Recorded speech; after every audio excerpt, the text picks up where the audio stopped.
Hello and welcome to the Big Byte Academy online. This is Uwe Goring. I want to talk in this little presentation, in this little video, I want to talk about supply and demand profiles that are available in SAP and convey a little bit of my idea how I think the process should be working and how things in SAP are meant to transfer demand, make sure there is enough availability, and optimize the inventories.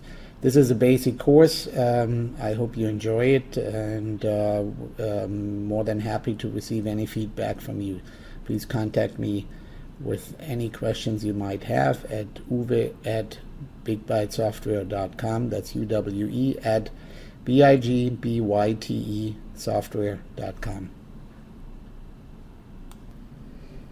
Before I go into the concepts of how SAP handles supply and demand, I would like to point out that there are graphics available in standard SAP that display that supply and demand profiles. These graphics can be called up in MD04.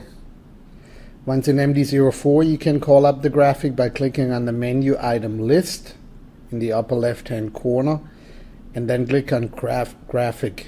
This will bring up a graphical display similar to what you can see here. Each color represents a different element, and the legend in this graph conveys that blue lines represent receipts, they go up, whereas yellow lines depict planned demand, planned independent requirements, and red lines are actual demand. Both of these naturally go down and therefore take away from available inventory. The green horizontal line then displays the resulting inventory projections in the future. With every receipt, the line goes up, and every demand brings the line down. Note that the level is the net result between issue and consumption. Dynamic safety stock from a coverage profile is only shown in this graph, but a static safety stock is not visible here.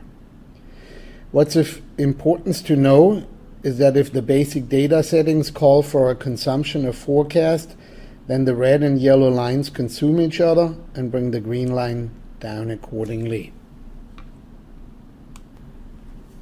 In this little presentation, I'm trying to depict the planning hierarchy in a different way, so that it becomes visible that each planning level has its own demand and supply profile. As we start out with sales and operations planning, we can see that a forecast was entered, visible by the yellow line, which represents certain forecast quantities at certain various requirement dates, as they could be maintained in the S&OP planning tables in SAP. Within SAP's S&OP flexible planning tables, we can then run macros which generate the production plan to cover the forecast or sales plan. The resulting supply quantities, the blue lines, at the various production periods could have been adjusted so that a safety stock remains in inventory in order to buffer forecast inaccuracy and variability.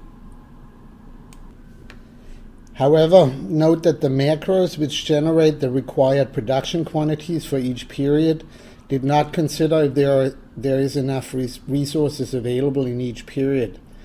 In my mind, it is imperative to check for available resources before the required production quantities are handed over to MRP. If not, your production scheduler is faced with insurmountable problems and might over or underutilize the production lines. This problem becomes exponentially worse if the forecast is way out of line. Therefore, a rough resource check should be performed. That rough resource check is available in standard S&OP and may check for capacity, important raw materials, or human resources. Only after you leveled the demand for available resources or after you increased your capacity should you hand the demand over to MRP. Now we can transfer the capacity check production figures. What was supply for S&OP becomes demand in MRP. Planned forecasted requirements in yellow, like in the standard SAP graphs. And this planned independent requirement is now relevant for MRP. In an MTS situation, this is the demand we will be producing to stock for. In demand management, we now start the planning run, and it will generate supply elements like requisitions and planned orders. These elements are created according to your basic data settings, like the lot size procedure, the safety stock settings, and the lead times maintained in the material master. What's most important to note is that the supply quantities and dates do not consider whether there is enough capacity or resources. The MRP run simply goes by required quantities and necessary delivery dates, and stacks the quantities on top of each other. It is now up to another function to level the demand according to available resources.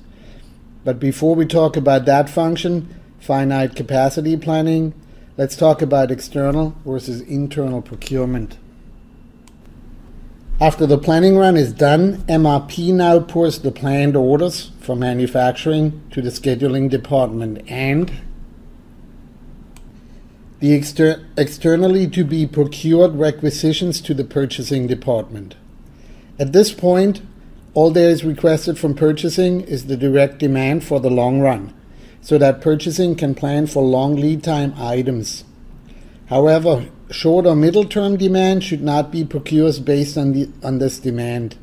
This is because finite scheduling will change requirement dates after finite capacity scheduling and leveling is done.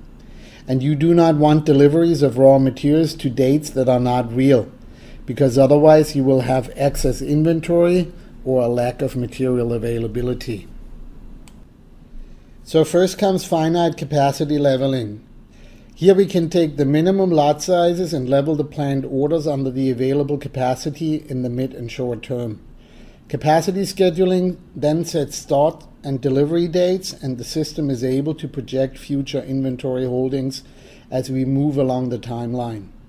Note that actual and planned demand are consumed against each other, and that a correct basic data setup delivers all necessary exception messages to ensure utmost availability with minimum inventory holdings. Only when finite capacity scheduling is done do we want the MRP run to relay the correct requirement dates for the purchased parts to the procurement department. The last piece the buyer is waiting for is the demand from consumption-based planning methods like reorder procedures, Kanban, or material forecast like a VV. Now the buyer has all the demand with appropriate quantities and dates. And here's a point of contention that I often have when I discuss planning with my clients. In my personal opinion, MRP should not generate the actual procurement quantities and delivery dates. MRP should simply generate those dates and quantities that are optimal from a demand point of view and under consideration of the policy we maintain in the material master record based on the periodic segmentation and classification we executed before. The buyer's task now is to take those quantities and dates, find the appropriate supplier, and start negotiating terms and conditions with those suppliers. I simply disagree that if he had a minimum lot size agreed with one single supplier before, that now all subsequent quantity and date calculations should be constrained by that one single supplier at that one point in time. So, after actual reservations replace dependent requirements, the buyer fixes or converts requisitions into purchase orders using terms, conditions, and agreements, and the MRP run delivers the inventory projections. The buyer fixes requisitions into purchase orders using terms, conditions, and agreements, and the MRP run delivers the inventory projections. Now it's time to pull up the material flow in the value stream and handed all the orders to supply materials.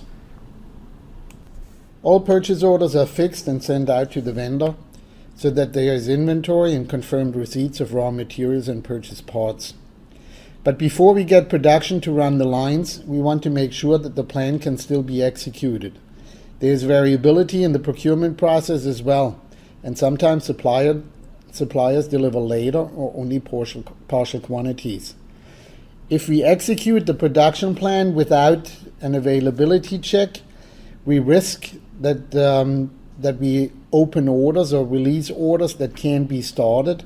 And in that same process, we would be blocking the line for the orders that could be executed with enough material availability. That's why we want to perform a collective availability check for all the orders that are due, let's say, for the next week. Only those that are green are being released, whilst the failed ones we will have to expedite. Again, good exception monitoring will help a great deal.